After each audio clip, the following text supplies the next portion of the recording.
আজকের এই ভিডিওতে আমরা আলোচনা করব শ্রী চৈতন্য মহাপ্রভুর রহস্য মৃত্যু নিয়ে। ছোটবেলা থেকে জেনে এসেছি শ্রী চৈতন্য মহাপ্রভু নাকি জগন্নাথ দেবের সাথে বিলীন হয়ে গিয়েছিলেন, এরপর তাকে আর দেখা যায়নি। কিন্তু আসলেই কি তাই? কেন মাত্র 48 বছর বয়সেই চলে গেলেন মহাপ্রভু? তবে কি হত্যা করা হয়েছিল শ্রী চৈতন্য মহাপ্রভুকে? আরও অনেক জানা অজানা তথ্য নিয়ে আজকের এই রহস্যের উদ্ঘাটন করব আমরা। তো চলুন দেরি না করে শুরু করা যাক। Welcome to bunch of fact. Bunch of ফ্যাক্টে আপনাদের সবাইকে স্বাগত। ভিডিওটি শুরু করার আগে আপনাদের কাছে একান্ত অনুরোধ, ভিডিওটি সম্বন্ধে অবশ্যই কমেন্ট করবেন এবং লাইক শেয়ার করবেন। আপনাদের এই একটা লাইক বা শেয়ার আমাদের কাছে অনেক গুরুত্বপূর্ণ। আপনাদের সেটা দেখে আমরা অনেক মোটিভেট পাই এবং বিভিন্ন ধরনের নিত্য নতুন ভিডিও বানাতে ভালো লাগে। তো চলুন এবার মূল আলোচনার বিষয়ে আসা যাক। 1533 সালের 29শে জুন পুরীর মন্দিরে গান গাইতে গাইতে ভাবসাগরে ডুবেছিলেন শ্রী চৈতন্য মহাপ্রভু। এরপর নাকি আর কেউ দেখেনি মহাপ্রভুকে। শোনা যায় যে তিনি নাকি জগন্নাথের মূর্তিতে বিলীন হয়ে গিয়েছিলেন। কিন্তু আসলে কি তাই? এই কোশ্চেনটা আপনার আমাদের প্রত্যেকের মাথায় ঘোরে। অনেকেই এই মহাপ্রভুর হারিয়ে যাওয়াকে অন্তর্ধান বলেও ব্যাখ্যা করেছেন। তাই তার মৃত্যু বা অন্তর্ধান নিয়ে আছে বিভিন্ন ধরনের মত। পুরীর জগন্নাথ মন্দিরে পাণ্ডাদের অনেকেই গর্ব করে বলে যে শ্রীচৈতন্যকে তাদের পূর্বপুরুষেরা হত্যা করেছিল। তবে কেন হত্যা করেছিল? এরা বলে এর কারণ চৈতন্য নাকি বাংলার মুসলমান শাসকের চর ছিলেন। তাই চৈতন্যর উড়িষ্যায় আগমনের পর এই প্রথমবারের জন্য গৌড়ের মুসলমান শাসক উড়িষ্যার সফলভাবে হামলা করতে পেরেছিলেন। শ্রীচৈতন্যর অন্তর্ধান সম্পর্কে 3টি কিংবদন্তি প্রচলিত রয়েছে। এগুলি হল: 1 নম্বর, পুরীর যে অঞ্চলে কৃষ্ণ নাম জপতে জপতে মহাপ্রভু সমুদ্রের দিকে হেঁটে চলে যান আর বিলীন হয়ে যান, তারপর থেকে সেই অঞ্চলের নাম হয়ে যায় নীলাচল। 2 নম্বর, আবার শোনা যায় জগন্নাথের মূর্তিতে গৌরাঙ্গ মহাপ্রভু লীন হয়ে গিয়েছিলেন। 3 নম্বর, আবার কেউ কেউ বলেন তিনি সংকীর্তনে বের হয়ে পথে তার পায়ে ইটের আঘাত লেগেছিল, তার থেকে সেপ্টিসিমিয়া এবং মৃত্যু হয়। মতান্তরে বলা হয় ইটের টুকরো নয়, পায়ে কাঠি ঢুকে যাওয়াতেই সেই সেপ্টিসিমিয়া হয়েছিল মহাপ্রভুর। এখানে কৃষ্ণের সঙ্গে মহাপ্রভুর মিল টেনে তাদের মৃত্যুকেও মিলিয়ে দেবার চেষ্টা করা হয়েছে। কারণ মহাভারতে ব্যাধের ছোঁড়া তীর লেগেছিল কৃষ্ণের পায়ে, আর তার জেরেই তার মৃত্যু হয়েছিল। সে যাই হোক, পুরীর জগন্নাথ মন্দিরের মধ্যে শ্রী চৈতন্যকে গুম করে খুন করা হয়েছিল। আমরা একে মৃত্যু না বলে খুন কেন বলছি, তার মূলে রয়েছে বিভিন্ন কারণ। ভিডিওটি সম্পূর্ণ দেখলে আপনারা বুঝতে পারবেন কেন এই ঘটনাটিকে খুন বলা হয়েছে। সবকিছু ঠিকঠাকই চলছিল, সবাই মেনে নিয়েছিল যে আমাদের মহাপ্রভু পুরীতে গিয়ে তার স্বইচ্ছাতেই অন্তর্ধান হয়েছিলেন, তার কোনো দেহ আর পাওয়া যায়নি।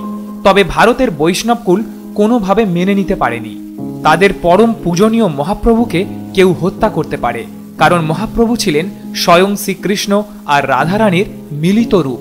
এর মধ্যে 2000 সালের 15ই June archaeological survey of India Puri Shri Jagannath মন্দিরের সংস্কার্য করার সময় হঠাৎ মন্দিরের গাত্রের এক প্রাচীর থেকে উদ্ধার করে একটি আস্ত নরকঙ্কাল। কঙ্কালটি পরীক্ষার জন্য ফরেন্সিক ল্যাবে পাঠানো হয়। তবে কিছু প্রভাবশালী মানুষের তৎপরতায় কঙ্কালটি ল্যাব থেকে হঠাৎ করে উধাও হয়ে যায়।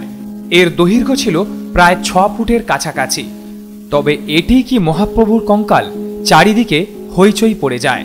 চারিদিক জুড়ে মাসাধিক কাল ধরে চলল প্রবল বিতর্ক। পরীক্ষা করে জানা যায় মৃত ব্যক্তি ছিলেন অত্যন্ত দীর্ঘাঙ্গী এবং তার মৃত্যু হয়েছিল আজ থেকে প্রায় 500 বছর আগে। পারিপার্শ্বিক পরিস্থিতি বিচার করে বেশিরভাগ মানুষ তখন এই সিদ্ধান্তে উপনীত হলেন যে কঙ্কালটি আর কারো নয়, এই কঙ্কালটি বাংলার ভক্তি আন্দোলনের অন্যতম শ্রেষ্ঠ ব্যক্তিত্ব স্বয়ং শ্রী চৈতন্য দেবের। এই বিষয়ে অভিমত সর্বপ্রথম প্রচার করেন ঐতিহাসিক ডক্টর নিহারঞ্জন রায়।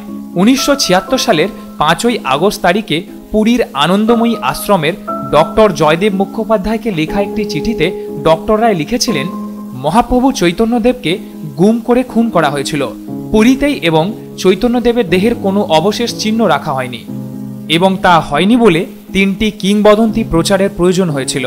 এই বয়সে শহীদ হবার ইচ্ছে নেই বলেই বলতে পারবো না ঠিক কোথায় চৈতন্যকে খুন করা হয়েছিল। নিহারঞ্জন রায়, সপ্তডিঙ্গা, বর্ষ 2, সংখ্যা 2। এরপর একটি অত্যন্ত গুরুত্বপূর্ণ ঘটনা ঘটে যায়।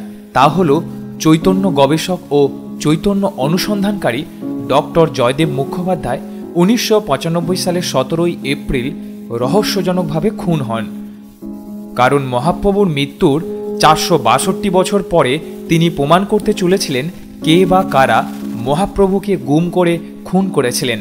তিনি আরও বলেছিলেন তিনি এটিও জানতে পেরেছিলেন যে কোথায় মহাপ্রভুর মৃতদেহ পুঁতে রাখা হয়েছে। মারা যাবার সময় জয়দেববাবুর মাথাটা ছিল চৌবাচ্চায়, পা দুটো ছিল চৌবাচ্চার বাইরে, আর হাত দুটো পিছন দিক থেকে পিছমরা করে বাঁধা ছিল। ঘরের সব দরজা জানালা খোলা ছিল, আর জয়দেববাবুর মা মাটিতে উপুর হয়ে পড়েছিলেন। মুখ দিয়ে তার গ্যাঁজলা বেরোচ্ছিল। ঘরে তার সব বই পড়েছিল লণ্ডভণ্ড হয়ে। এত কিছুর পরও উড়িষ্যা পুলিশ তার মৃত্যুকে আত্মহত্যা বলে চালাতে চেয়েছিল। আর জয়দেববাবুর মা প্রায় বিনা চিকিৎসায় পুরীর এক হাসপাতালে মারা যান।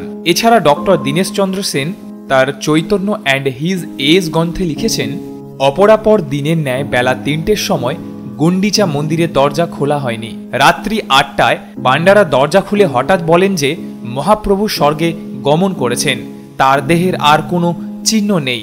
শ্রীচৈতন্য যদি বিকেল 3টের সময় মন্দিরের মতো দেহত্যাগ করে থাকেন, আমরা জানি ওই দিন রাত 8টা পর্যন্ত মন্দিরের দরজা খোলেনি।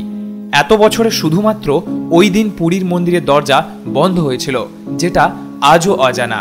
কারণ এই সময়টা লেগেছিল তার দেহ মন্দিরের মধ্যে পুঁতে ফেলে মন্দিরের মেঝে আবার আগেকার মতো করতে। মনে করা হতো প্রতাপরুদ্রর অনুমতি নিয়েই এটি করা হয়েছিল।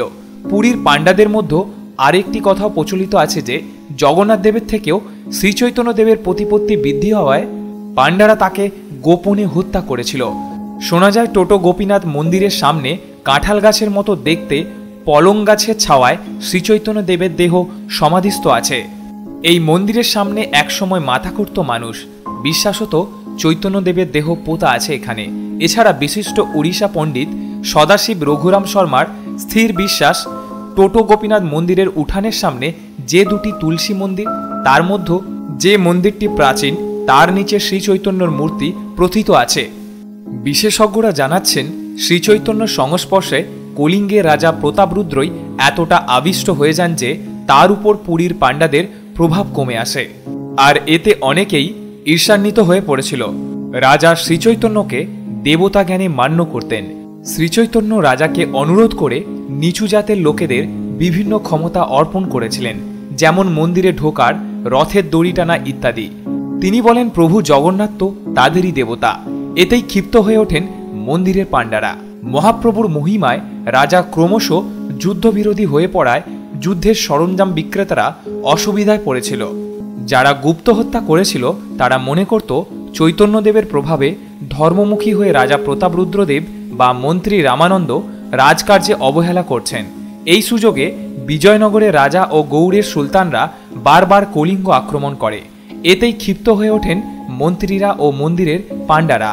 রাত দিন কৃষ্ণ ভজনায় মেতে থাকায় কলিঙ্গ রাজ্য বহিঃশত্রুর আক্রমণ ঘটতে থাকে। ফলে তাকে হত্যা করার হঠকারী সিদ্ধান্ত নেওয়া হয়। বহু গবেষকই মনে করেন জগন্নাথ মন্দিরে কলি বৈকুণ্ঠে যেখানে দারুবৃক্ষের পুরানো মূর্তি সমাধিস্থ করা হয়, সেখানে মহাপ্রভুর দেহ মাটির নিচে পুঁতে ফেলা হয়েছে। প্রসঙ্গত, নবকলেবরের সময় জগন্নাথ দেবের মূর্তি হস্তি দরজা দিয়ে নিয়ে গিয়ে কলি বৈকুণ্ঠ কবরস্থ করা হয়। সেই বৈকুণ্ঠে তাকেও পুঁতে দেওয়া হয়। অন্য মতে তাকে হত্যা করা হয়েছিল গন্ডিচা মন্দিরের গরু স্তম্ভের তলায়, আর দেহ মন্দিরে পুঁতে দেওয়া হয়। সাম্প্রতিক আবিষ্কৃত উড়িষ্যা কবি বৈষ্ণব দাসের পুঁথিতে আছে রাত্রি 10 দণ্ডের সময় শ্রীচৈতন্যর মৃতদেহ গরু স্তম্ভের পিছনে পড়েছিল। এটা নাকি তিনি নিজের চোখে দেখেছেন। 1533 সালে 29 জুন গান গাইতে গাইতে পুরীর মন্দিরে ঢোকেন শ্রীচৈতন্য দেব। সেই সময় মন্দিরে ছিলেন শ্রীচৈতন্যর সঙ্গে গদাধর। বৃন্দাবন দাস ঠাকুর তার অপ্রকাশিত চৈতন্য ভাগবতের অবশিষ্ট অংশে বলেছেন, আচম্বিতে গদাধর হইল অন্তর্ধান। কিভাবে গদাধর আচমকা অন্তর্হিত হলেন সেটার আজ পর্যন্ত কোনো উত্তর নেই। তার তো অন্তর্হিত হওয়ার কোনো কথা ছিল না। তিনিও কি শ্রীচৈতন্যর সঙ্গে লীন হলেন? পুরীর স্বর্গদ্বারে মহাপ্রভুর মূর্তি তৈরি করেছিলেন লেখক জয়দেব মুখোপাধ্যায়। তিনি শ্রীচৈতন্যর অন্তর্ধান নিয়ে একটি গ্রন্থ লেখেন, যার নাম কাহা গেলে তোমা পাই। প্রথম খণ্ডটি প্রকাশ পাওয়ার পর বিপদের আঁচ পান পাণ্ডারা। তারা বুঝতে পেরেছিলেন লেখক জয়দেববাবু ঠিক পথে এগোচ্ছেন। পণ্ডিতদের মতে এই ঘৃণ্য কাজের দায়িত্ব ছিল জগন্নাথ মন্দিরের দ্বাররক্ষী বাহিনীর তৎকালীন প্রধান দলপতির ওপর। সে নাকি বুকের ওপর বসে গলা টিপে শ্বাসরোধ করে মেরেছিল প্রভু শ্রীচৈতন্য দেবকে। এখন প্রশ্ন হল, শ্রীচৈতন্য শবদেহটা কিভাবে ও কোথায় হত্যাকারীরা পাচার করল? পুরীর ভারত সেবাশ্রম সংঘের প্রাক্তন কর্মসচিব স্বামী অভিনব আনন্দজির মতে মহাপ্রভুর দেহটিকে মণিকোঠার রত্নবেদীর নিচে সমাধিস্থ করা হয়েছিল। ডক্টর দীনেশ সেনের ধারণাও তাই। কয়েকটি ঘটনার পর্যালোচনা করলে দেখতে পাব শ্রীচৈতন্যর মৃত্যু আদৌ স্বাভাবিকভাবে হয়নি। চৈতন্যর মৃত্যুর সঙ্গে সঙ্গে চৈতন্য শিষ্য পুরীর রাজা প্রতাপরুদ্র রথযাত্রা ফেলে প্রাণ ভয়ে কটকে পালিয়ে গেলেন কেন? চৈতন্যর মৃত্যুর সঙ্গে সঙ্গে তাবর চৈতন্যপন্থী ও গৌড়ীয় বৈষ্ণবেরা উৎকল ছেড়ে চলে গেলেন কেন? চৈতন্য মহাপ্রভুর অন্তর্ধানের পর অন্যতম পার্ষদ স্বরূপ দামোদরকে আর জীবিত অবস্থায় দেখা গেল না কেন? তার মৃত্যুর কয়েক বছরের মধ্যে উৎকলের সিংহাসনে বসলেন ষড়যন্ত্রকারী গোবিন্দ বিদ্যাধর। এবং ডক্টর দীনেশচন্দ্র সেনের চৈতন্য অ্যান্ড হিজ এজ গ্রন্থ থেকে জানা গেছে চৈতন্যর মৃত্যুর সঙ্গে সঙ্গে দীর্ঘ 50 বছর পর্যন্ত বাংলাদেশে ও উৎকলে বৈষ্ণব সম্প্রদায়ের সমস্ত রকম প্রচার, এমনকি ন্যূনতম কীর্তন গান পর্যন্ত বন্ধ রাখা হয়েছিল। চৈতন্য যদি জগন্নাথের দারু অঙ্গে লীন হয়ে গিয়েছিলেন, তাহলে সেই ঘটনা তো মানুষের মনে চৈতন্য এবং বৈষ্ণব পন্থার বিস্ফোরণ ঘটার কথা, কিন্তু কার্যত তা দেখা গেল না। উপরন্তু এক নিদারুণ আতঙ্কে উৎকল ও বঙ্গের বৈষ্ণব মণ্ডলী স্তব্ধ হয়ে গিয়েছিল। তবে সবশেষে বলবো, এই কঙ্কাল যে চৈতন্য তা নাও হতে পারে তা গদাধর পণ্ডিত বা অন্য কোনো ব্যক্তির। একমাত্র সঠিক পদ্ধতিতে ও নিরপেক্ষ তদন্ত সাপেক্ষ ডিএনএ পরীক্ষার মাধ্যমে এর যথার্থ সত্য উদ্ঘাটিত হওয়া সম্ভব, কিন্তু সেটা বছরের পর বছর পেরিয়ে গেলেও আজ পর্যন্ত সেটার কোনো উচ্চবাচ্চা নেই। মনে করা হয় এই বিষয়ে মন্দির কর্তৃপক্ষের পাশাপাশি ঐতিহাসিক প্রত্নতত্ত্ববিদ ও ভারত সরকারও এই কাজে এগিয়ে আসবে।